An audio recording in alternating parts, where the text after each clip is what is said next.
guys, welcome back, and I am going to cover some very common reboot questions. If you are doing the reboot with us, you may stumble across a few of these things that I'm going to talk about, and I want to give you the straightforward, honest answers to them.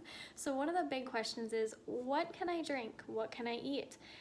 The answer to that is nothing. You want to drink only what is in your Reboot kit, and only what is in your Reboot kit. So that excludes any carbonated water, it excludes almond milk, it excludes milk in general. It's not keto.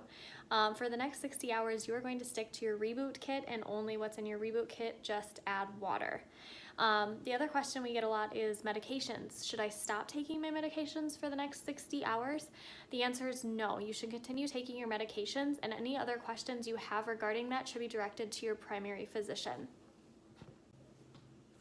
The next question I get a lot is body temperature change. Now, some people notice that they may get warmer when they're in ketosis, and other people like myself definitely get colder when I'm in ketosis. Skin is actually our largest organ, so it is the biggest way to detoxify our bodies.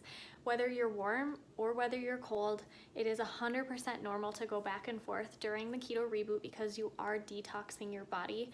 If you are noticing that you are really warm and it's getting uncomfortable, try to shed some layers and maybe turn down the heat if you're somewhere cold like Minnesota, and drink lots of cold water and ice. If you're noticing that you are cold, definitely add some layers. I tend to wear a couple sweatshirts, fuzzy socks, mittens, a hat if you need to, and definitely check out a sauna. If you have local access to a sauna, get in a sauna, and that'll really boost your detox, but also make sure that you're staying extremely well hydrated. Now, as you're detoxing and cleansing all that sugar out of your system and the glycogen is getting burned up and you're switching to burning fat for fuel, aka ketosis, you may also notice that your bowel movements change. This can happen within your first 24 to 48 hours of the 60-hour reboot, and I just want to cover some common questions around that, okay? So you may notice constipation, maybe some nausea, and maybe some diarrhea. This is all totally normal. We are completely detoxing, cleansing, and resetting our metabolism, and with that, our body has to rid itself of those toxins. So drinking ketones will actually help you detox on a cellular level. If you're experiencing nausea, try to add a little bit of the pink Himalayan salt during the keto reboot. I know we said to stick to the kit, but if you are experiencing a lot of nausea, definitely drink some water and add in some pink salt, and drink your ketones a little more slowly than you have been. If you're noticing constipation, the reason is because we have decreased the stimulants within your body. So we're not getting as much caffeine, carbs, and zero sugar or fiber.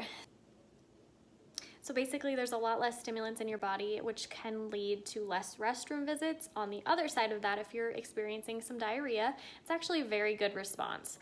It's not painful by any means, but your body is actively flushing those toxins and the extra water from your fat cells.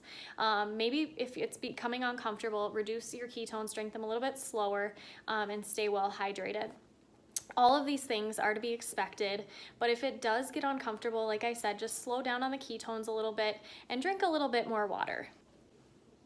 So what if I have an oops? It's okay. Just shake it off and continue with the 60-hour reboot.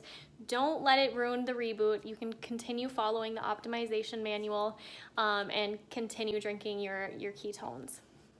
As far as sleep imbalances, I get that question pretty frequently too, because as sugar is removed from your diet, it definitely has an effect on your hormones, such as your adrenaline, your cortisol, and as well as your insulin. So as your hormones kind of get out of whack, you can expect some sleep disturbances. The Keto Calm, however, does help you sleep through the night. If you are noticing that you're still struggling a bit with falling asleep, try to get to bed a little bit earlier. Decrease your stimulants around you, so maybe put your phone down an hour before bedtime, turn off the TV. Even turning down the temperature in your house can actually help you have a better quality of sleep, but really removing those devices and getting rid of any stimulants, getting to bed on time. You definitely want to be in bed before 11 p.m. so you can fall asleep by then. That'll all really help in rebalancing those hormones. Why am I so emotional, right? Okay, so if you're one of those people like me, you get a little emotional around food. So I noticed going into the 60-hour reboot, I really have to get my mindset in check.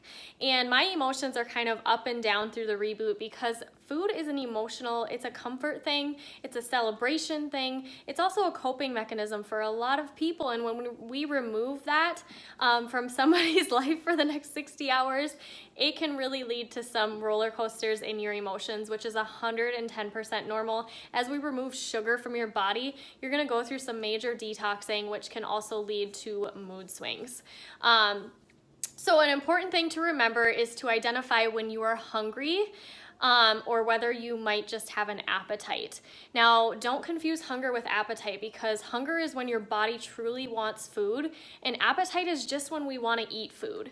So it doesn't necessarily mean we're hungry. Now, if you are experiencing hangry, and you are having major mood swings with it because you are hangry, get moving. I suggest going outside, or if you're living in a cold state like me, you can move around your house, maybe go to your basement, go to your bedroom, and get a 30-minute workout in. There's tons of free workouts on YouTube. I do one every single day religiously while my child naps, so it's easy to get in a quick workout. Movement is super important in really getting those ketones flowing in your bloodstream as well. Another thing is check in with your accountability partner, or check in with your accountability group. I actually have a group every month, a group chat. And then we also have this amazing community on Facebook for the reboot specifically. The other thing you can do is you can drink a little bit more ketones. So if you have ketones on hand and you want to do another half packet to really resolve that hunger, you can totally do that. But sometimes even 5 to 6% dehydration can lead to you thinking that you are hungry when you're actually just needing more H2O. So definitely drink your water, get moving, check in with your accountability group, and maybe drink a little bit more ketones. So the last question that I get is, who can't reboot? Who cannot do the 60-hour reboot? This is a great question. Pregnant, nursing, or under 18 years of age. You cannot do the reboot. You definitely don't want to have a calorie deficit when you are nursing, because it could definitely dip your supply. If you have any other medical conditions, I highly, highly, highly recommend you go and speak to your primary doctor before purchasing the reboot. We want an okay from them.